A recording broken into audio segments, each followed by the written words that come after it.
चलिए दोस्तों, आज की इस वीडियो में हम लोग जनरेटर के बारे में जानेंगे, मतलब जनरेटर के बारे में जानेंगे। और जनरेटर के जो भी बेसिक बातें हैं जो मतलब हर तरह की एग्जामों में पूछी जाती है, उन सारी बातों को हम लोग आज की इस वीडियो में चर्चा करेंगे। देखिए बुआ, जनरेटर इसको हिंदी में जनरेटर कहते हैं और इंग्लिश में जनरेटर कहते हैं। क्या कहते हैं? जनरेटर कहते हैं। हम लोग भोजपुरी में या और भाषाओं में जनरेटर के नाम से जानते हैं, ठीक है ना। तो जनरेटर नहीं, जनरेटर कहते हैं, ठीक है ना। जनरेटर मतलब ऐसा ऑपरेटर जिन्हें मन करे उन्हें लेकर चली जाओ, उससे हम लोग जनरेटर कहते हैं। देख सकते हैं ना, इंग्लिश में जनरेटर कहते हैं, जेनेरेटर। इसको हिंदी में जनरेटर के भी नाम से हम लोग जानते हैं। तो जेनेरेटर मतलब जेने मन करे उधर लेकर चले जाओ, उससे हम लोग कहेंगे जनरेटर, है ना। रेटर यहाँ से ऑपरेटर बना दो, रेटर जेने का मतलब जिधर मन करे उधर लेकर जाओ। तो जनरेटर एक ऐसा मशीन है जिसको जहां मन करेगा वहां पर ला दो और लेकर चले जाओ, और उसका उपयोग करना तो उपयोग करो। आप जनरेटर देखे ना भाई, आप तो देखे होंगे जनरेटर। तो एगो ऐसा ऑपरेटर होता है, जनरेटर एक ऑपरेटर का ही काम है। तो जनरेटर एक ऐसा ऑपरेटर होता है जिसको जिधर मन करे उधर लेकर चले जाओ, ठीक है ना। तो ऐसे मत दीजिएगा इसका डेफिनेशन, सिंपली मतलब मैं आपको समझाने के लिए बताया हूँ।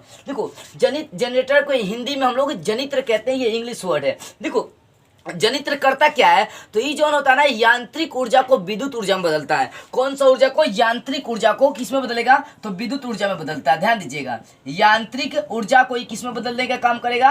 विद्युत ऊर्जा में। तो एक ऐसी युक्ति, एक ऐसी मशीन जो यांत्रिक ऊर्जा को किस में बदल दे? विद्युत ऊर्जा में बदल दे, उससे हम लोग क्या कहेंगे? जनरेटर कहेंगे। तो इसमें जो मुख्य बातें हम लोग जानेंगे, जनरेटर क्या है, जनरेटर के प्रकार क्या है, जनरेटर के सिद्धांत क्या होता है, जनरेटर कैसे बनता है, जनरेटर कार्य कैसे करती है, इन सारी बातों को हम लोग इसमें जानेंगे, ठीक है ना। तो पहले आप जाने जनरेटर होती क्या है, व्हाट इज जनरेटर। जनरेटर किसे कहते हैं?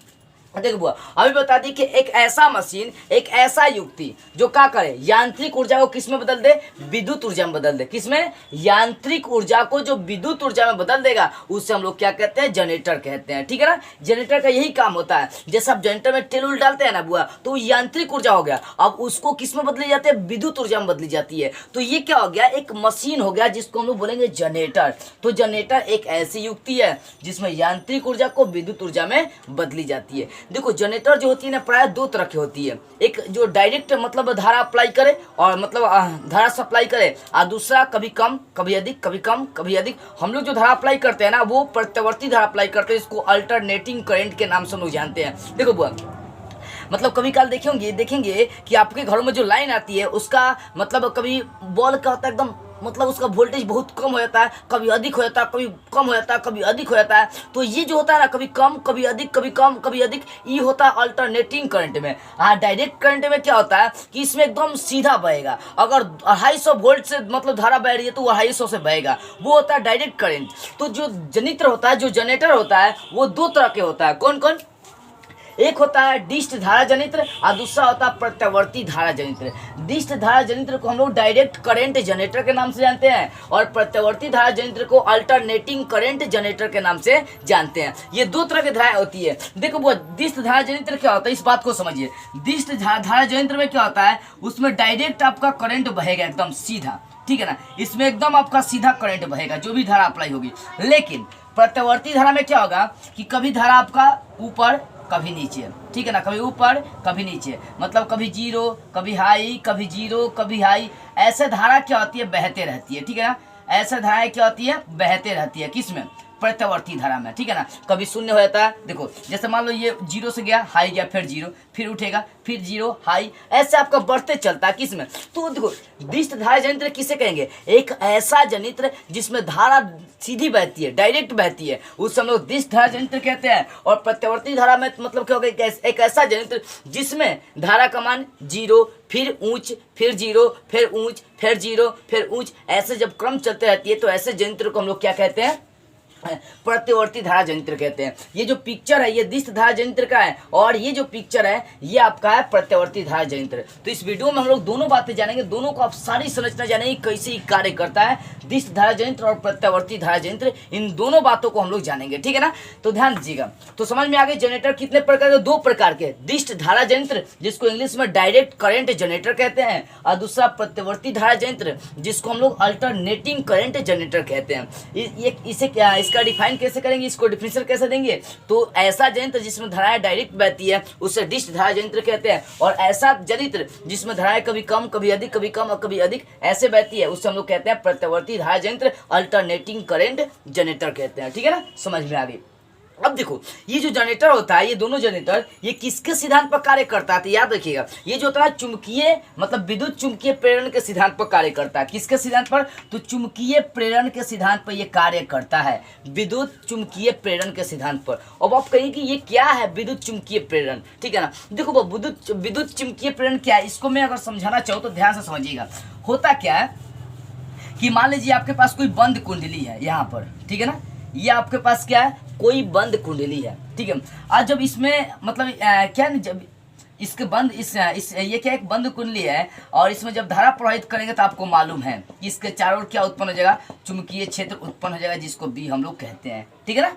तो अब देखो कोई कुंडली है उसमें धारा प्रवाहित की गई है, धारा प्रवाहित की गई तो उसके चारों ओर चुंबकीय क्षेत्र उत्पन्न हो गया। तो होता क्या है कि जब इस कुंडली को जितना बार मतलब जब इस कुंडली को घुमाया जाएगा, जब नचाया जाएगा, तो जब इस कुंडली में परिवर्तन होगा, इसके फेरों की संख्या में जब परिवर्तन होगा, ठीक है ना, तो क्या होगा कि इसके जो चुंबकीय क्षेत्र था उसमें परिवर्तन होगा, फिर उसके फ्लक्स में परिवर्तन होगा। जब उसके फ्लक्स में परिवर्तन होता है तब जाकर वो उत्पन्न कर देगा विद्युत वाहक बल, जिसको ई के नाम से हम लोग सूचित कर सकते हैं। इसको EMF भी कहा जाता है, इलेक्ट्रोमोटिव फोर्स भी कहा जाता है, ठीक है ना।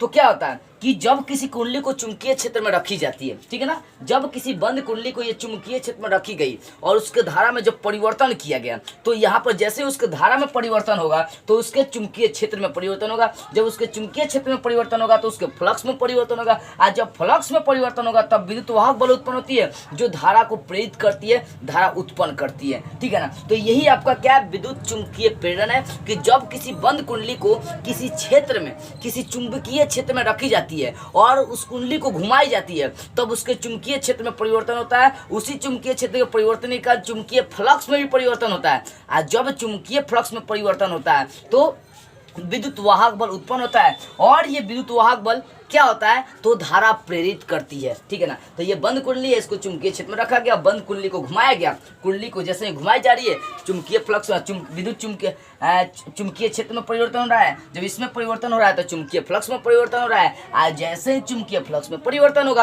आपका विद्युत वाहक बल उत्पन्न हो जाएगा। और ये विद्युत वाहक बल का काम क्या है, ये धारा को प्रेरित करेगा, धारा इसमें बहाने का काम करता है। तो यही होता है जनरेटर में भी, ठीक एकदम ऐसा नहीं कार्य होता है। देखो जनरेटर में क्या होता है, हरी वाला जो ABCD भाग लिखी आर्मेचर है, इसी को घुमाया जाएगा ना, तो जब इसको घुमाया जाएगा, जैसे ही इसको घुमाया जाएगा, ध्यान दीजिए, जैसे ही इसके घुमाया जाएगा तो यहाँ पर क्या होगा, चुंबकीय क्षेत्र जो क्षेत्र NS लगा इसके क्षेत्र में परिवर्तन होगा। जब उसके क्षेत्र में परिवर्तन होगा तो फ्लक्स में परिवर्तन होगा, और जब फ्लक्स में परिवर्तन होता है, जब इसके फ्लक्स में परिवर्तन होगा तो विद्युत वाहक बल उत्पन्न होता है और वही धारा बहाने का काम करता है। ठीक जनरेटर में यही कार्य होता है, ठीक है ना। इसी कारण से बताया गया है कि जो जनरेटर होता है वो किसके सिद्धांत पर कार्य करता है, जनरेटर जो होता है वो किसके सिद्धांत पर कार्य करता है, तो विद्युत चुंबकीय प्रेरण के सिद्धांत पर कार्य करता है। देखो इस दुनिया में जो भी मालिक होता है ना, सबका कोई ना कोई सिद्धांत होता है। तो यहाँ पर जनरेटर है भाई, तो जनरेटर का कौन ना कौन सिद्धांत होगा ना। जैसे मान लो कि आप कहीं काम करने गए, तो जहाँ आप काम करते हो उसका तो मालिक है, वो उसको मालिक जो है वो आपको जैसे कहेगा वैसे तो भाई आपको करना पड़ेगा।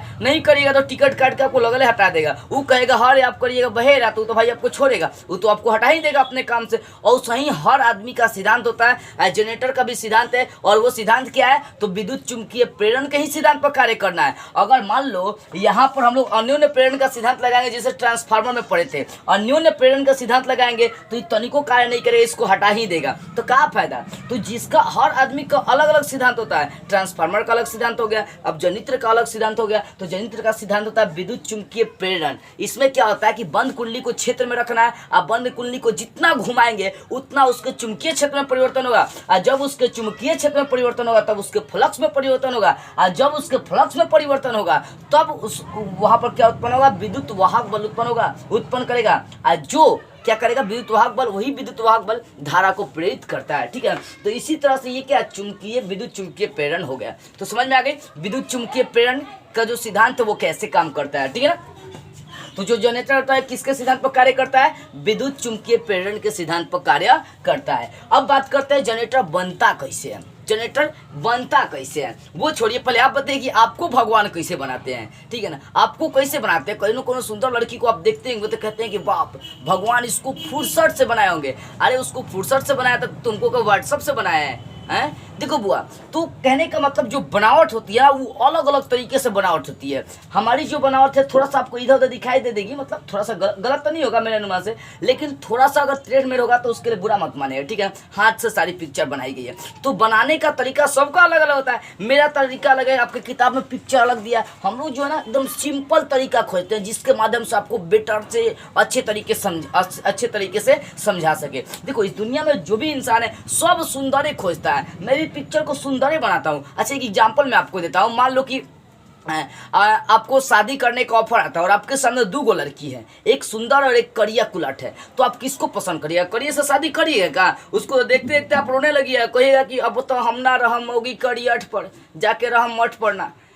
तो कहने का मतलब क्या है बुआ कि सारी दुनिया जो है सुंदरता के पीछे भाग रही है, तो मैं भी वह सुंदर बनाऊंगा, काहे नहीं सुंदर बनाऊंगा। आप एग्जाम में जाएंगे ना तो आप कितनों तेज काहे नहीं है और एग्जाम में सुंदर नहीं लिखिएगा ना तो आपको नंबर नहीं मिलने वाला है। कालिदास का भगिना चाहे भतीजी काहे नहीं है तब वो आपको नंबर नहीं मिलेगा। नंबर देखो आजकल पूरी दुनिया सुंदरता के पीछे भाग रही है। आप जितना सुंदर लिखेंगे ना एग्जाम में, जितना सुंदर लिखेंगे ना वही आपकी रिजल्ट बनाएगी। इसलिए एग्जाम में जब भी जाइएगा ना खूब सुंदर से लिखेगा। ऐसा नहीं कि वो क्वेश्चन सुंदर लिखने के चक्कर में टाइम बिता देगा, नहीं, अपना टाइम मैनेजमेंट भी करना सीख लीजिए। सुंदरता सबसे बड़ी चीज़ होती है। अगर आपके पास सुंदरता नहीं है तो आपकी कोई वैल्यू नहीं है। ऐसा नहीं, आपके शरीर की बात नहीं कर रहा हूँ, आपकी राइटिंग की, आपके लिखावट की, आपके दिल की, हर तरह से आदमी को सुंदर रहनी चाहिए। यही सुंदरता काम करती है, ठीक है ना। रूप से खाली एकदम सुंदर होने से अच्छा नहीं होता है। आजकल तो कौनो सुंदर हो लिया और लिपस्टिक का मारो मुंह में, एकदम एक से दो बार पूछो आदमी सुंदर हो जा रहा है। देखिए जब कौन लड़की के अगुवाई करने वाला आता है, चाहे जब उसका शादी होने वाला आता है, पूरा एकदम मेकअप करा लेती है सब। जब वो करियो रहती है सब एकदम मेकअप कराने के बाद पूरा गोर हो जाती है लोग। तो सुंदरता आजकल कौनो हो जा रहा है, कुत्तों को मेकअप लगा देगा तो एकदम सुंदर हो जाएगा, लगेगा कि उससे शादी ये कर ले। तो सुंदरता ये नहीं है कि आप अपने आप पर ध्यान दीजिए। सुंदरता का मतलब अपने अंदर की सुंदरता को निखारिए, पढ़ाई लिखाई की सुंदरता को निखारिए, अपने हुनर के सुंदरता को निखारिए। ये सबसे बड़ी बात होती है, ठीक है ना। तो मैं भी चाह रहा हूँ कि यहाँ पर सुंदर एक अच्छा पिक्चर बना दूँ। तो ये अच्छा पिक्चर बनाया गया। 2 तरह का जनित्र है। एक जनित्र कौन सा है?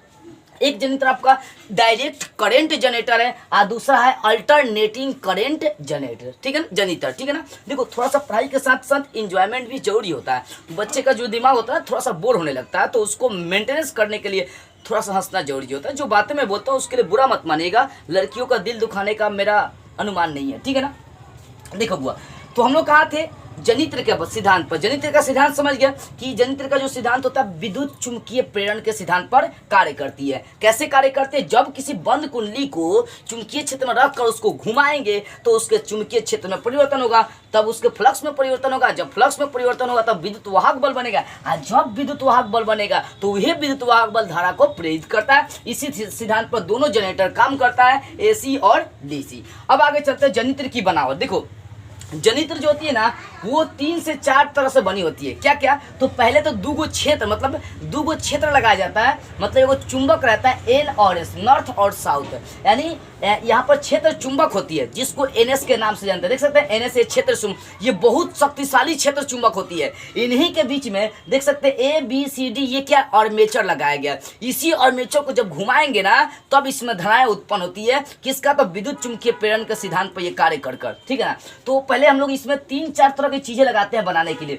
एक तो आपका क्षेत्र चुंबक जिसको NS कहते हैं, और दूसरा आपका ABCD ये आर्मेचर लगाया जाता है। क्या लगाया जाता है? आर्मेचर। ये कैसा होता है? तो आयताकार, और किससे जुड़ा होता है? तो बेलनाकार घुंडी से। देख रहे ना आगे बेलनाकार घुंडी निकला है। ये नरम लोहा का क्रोड से बनल होता है। किससे बनल होता है? नरम लोहा के क्रोड से बनल होता है। ये कैसा होता है? तो बेलनाकार सतह के आगे चलकर आयताकार सतह से जुड़ जाते हैं ना। ये बेलन क्या कार्य कर रहा है? आगे चलकर ABCD कैसा? ये आयताकार हो गया, ठीक है ना। तो यहाँ पर ABCD क्या है? एक आर्मेचर है जो आगे चलकर बेलनाकार रूप में फैल गई है। उसके बाद क्या है कि देख सकते हैं यहाँ पर ऐसे डिब्बा टाइप का खींचे ना, ऐसे ध्यान दीजिएगा बुआ, ये ऐसे टाइप का, ऐसे टाइप का। तो ये आपका सर्पी वाले हो गया, और इसमें जो चीजें खींची गई ऐसे ये ब्रश से स्पष्ट करा दीजिए। जो भी सर्पी वाले है मतलब स्लीपिंग ये भी जो भी सर्पिवल है इस सबको किससे स्पर्श करा दिया, ब्रश से। तो 4 तरह की चीजें लगती है किसको, जनरेटर बनाने के लिए आपको। क्या क्या, तो आपको क्षेत्र चुंबक NS, ये शक्तिशाली क्षेत्र चुंबक होता है,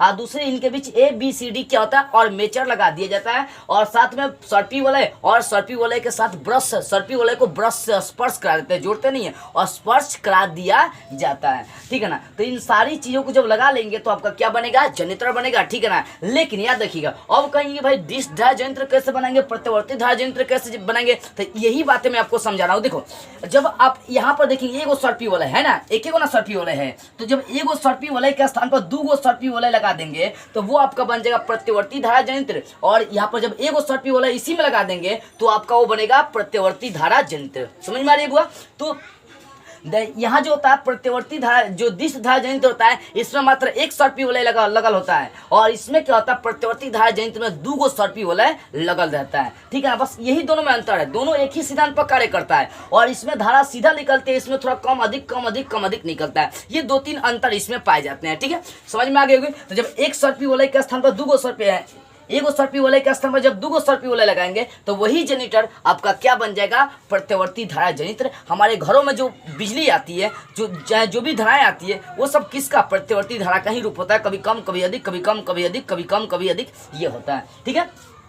तो समझ गए प्रत्यावर्ती जनरेटर कैसे बनाएंगे, तो उसमें एक बड़ीजार क्षेत्र चुंबक चाहिए, उस क्षेत्र चुंबक के बीच में आर्मेचर ABCD लगा रहता है, जिसका आगे वाला सिरा बेलनाकार हो जाता है, और साथ में वही बेलनाकार वाले सिरों को सर्पी वलय से जोड़ देते हैं, और उसके बाद उनको सर्पी वलय को ब्रश से स्पर्श करा देते हैं। यदि प्रत्यावर्ती धारा जनरेटर बनाना होगा तो 1 सर्पी वलय के स्थान पर 2 सर्पी वलय लगा देते हैं, तो वो आपका बन जाता है प्रत्यावर्ती धारा जनरेटर। ये भी समझ गए जनरेटर की बनावट। अब अगली पॉइंट है जनरेटर के कार्य, जनरेटर कैसे कार्य करता है। अब जो जनरेटर यूज करते हैं वो देखते हैं कैसे कार्य कर सकता है, वर्किंग फॉर जनरेटर देखते हैं, जनरेटर के लिए कार्य देखते हैं। देखो वो जनरेटर कैसे कार्य करता है, अभी तो बताया किसका, चुंबकीय विद्युत चुंबकीय प्रेरण के सिद्धांत पर कार्य करेगा। कैसे, यहाँ देखो, ये जो आपका निकला हुआ, ये जो आपका आर्मेचर है, ये वाला, जब इस आर्मेचर को आप घुमाएंगे ना, जब इस आर्मेचर को क्या करेंगे, ढो के घुमाएंगे, क्या करेंगे, जब इसको घुमाएंगे तो इसके घूर्णन मतलब क्या होगा, जब ये घूमेगा तो इसके क्षेत्र चुंबक मतलब विद्युत चुंबकीय प्रेरण, जो चुंबकीय क्षेत्र होता है उसमें परिवर्तन होगा। अभी तो बताए थे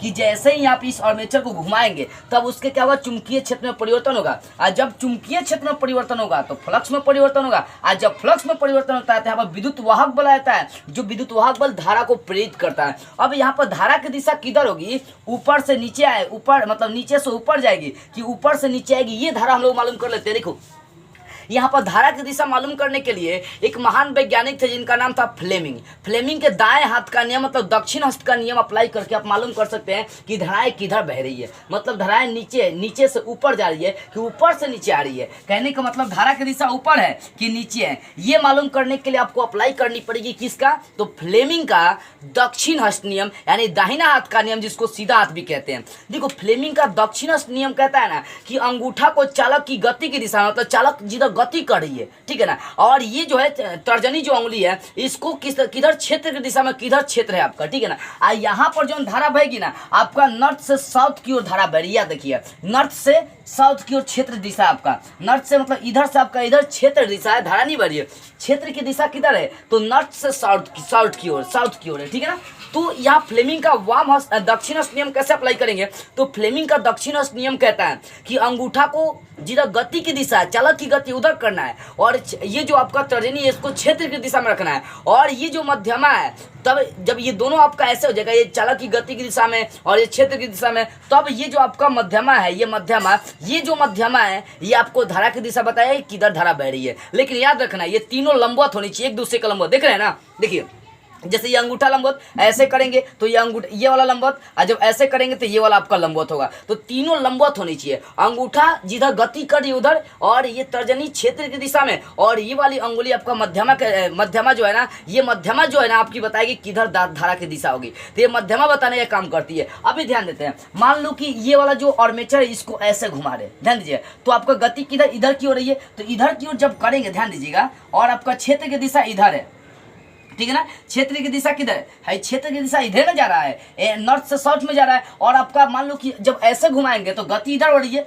नीचे अंदर की तरफ हो रही है, तो अंदर की तरफ करते हैं हम लोग, ध्यान दीजिएगा। और क्षेत्र की दिशा इधर है, जब ऐसे करते हैं तो देखें ना, धारा की दिशा अंगूठा, ये क्षेत्र की दिशा में हो गया अंगूठा, और ये जो है आपका सॉरी ये अंगूठा चालक की गति की दिशा में हो गया, और तर्जनी जो है वो क्षेत्र इधर है, और ये जो है ना ये बताएगा कि दिशा किधर है। इसका मतलब दिशा नीचे की, मतलब जो धारा बह रही है उसकी दिशा किधर हो जाएगा, नीचे की तरफ हो जाएगी। ध्यान दीजिएगा, धारा किधर हो जाएगा, नीचे की तरफ। ये अंगूठा ही नहीं बता रहा, पहले इस बात को समझिए। ये अंगुली ऐसे ऐसे नहीं सजाना, इसे आपको यही पर ध्यान देना है कि तीनों अंगुली एक दूसरे के लंबवत होनी चाहिए, ठीक है ना। आज जब लंबवत होगा तो ये चालक की गति, जिधर चालक गति कर रही है, जिधर घूम रही है उधर आपको करना है।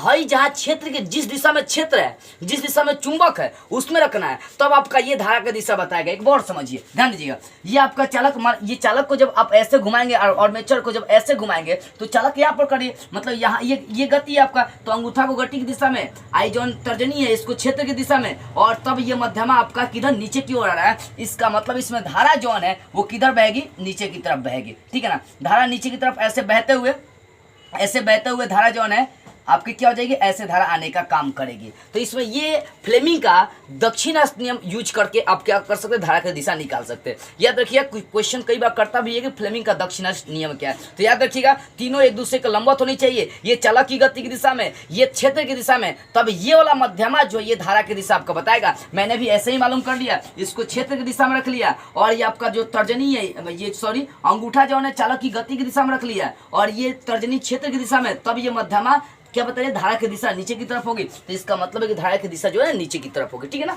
तो इसका मतलब है कि जैसे ही आप क्या करेंगे, जैसे ही आप इस आर्मेचर को लेके घुमाएंगे, जैसे ही ये आर्मेचर घुमाई जाती है तो यहाँ पर इसके चुंबकीय क्षेत्र NS चुंबकीय जो क्षेत्र है, यहाँ पर चुंबकीय क्षेत्र में परिवर्तन होगा। और वो चुंबकीय क्षेत्र में जैसे ही परिवर्तन होता है, चुंबकीय क्षेत्र में जैसे ही परिवर्तन होता है, चुंबकीय क्षेत्र में जैसे ही परिवर्तन होता है कि फ्लक्स में परिवर्तन होता है। अब फ्लक्स में जैसे ही परिवर्तन होता है तो वो विद्युत वाहक बल उत्पन्न करता है, और वो विद्युत वाहक बल धारा प्रेरित करता है, और धारा की दिशा आपका किधर होगा, तो नीचे से ऐसे बहते आएगा। जब ये धारा नीचे से ऐसे बहते रहेगा तो यहाँ पर जो बल्ब लगा है वो जलने लगता है, यहाँ भी जो बल्ब लगा है ये भी बल्ब क्या होता है, जलने लगता है, ठीक है ना। तो इन दोनों में यही खासियत है, ठीक है ना। इसमें डायरेक्ट करंट आता है, इसमें क्या होता है, कम अधिक आता है। क्यों? क्योंकि यहाँ पे एक सर्पी वाला होता है, यहाँ पर 2 सर्पी वाला लगाता है। दोनों जनरेटर में बस एक ही अंतर होता है, लेकिन कार्य सेम वैसे ही करता है, दोनों को घुमाना ही पड़ता है। जैसे घुमाएंगे चुंबकीय क्षेत्र में परिवर्तन होगा, चुंबकीय क्षेत्र में परिवर्तन के कारण फ्लक्स में परिवर्तन होगा। अब फ्लक्स में परिवर्तन के कारण विद्युत वाहक बल उत्पन्न होता है, और वही विद्युत वाहक बल धारा को प्रेरित करता है।